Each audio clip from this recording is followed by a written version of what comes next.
Matapos ang kanyang pagpasok sa mundo ng politika, tuloy-tuloy na ang pagbabalik showbiz ng aktor na si EJ Falcon.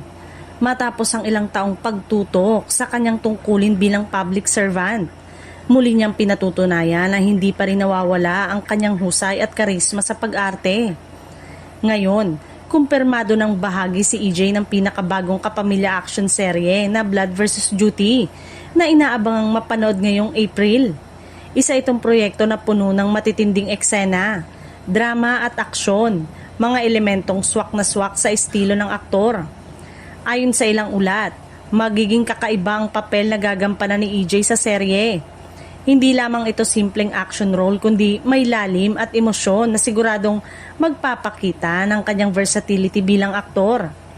Excited na rin ang kanyang mga tagahanga na makita siyang muli sa primetime.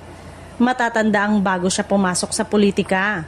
Nakilala si EJ sa iba't ibang teleserye at pelikula kung saan pinahanga niya ang manonood sa kanyang intense acting at pagiging relatable sa karakter.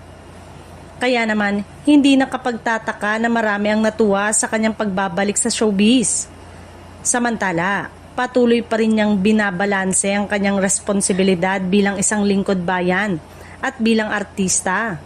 Isa itong patunay na kayang pagsabayin ng serbisyo publiko at ang pasyon sa sining kung may dedikasyon at disiplina. Sa paglapit ng premiere ng Blood vs. Duty, mas lalo pang tumataas ang excitement ng viewers. Isa si EJ Falcon sa mga inaasang magbibigay buhay sa serye at tiyak na magdadala ng panibagong sigla sa kapamilya action scene ngayong taon.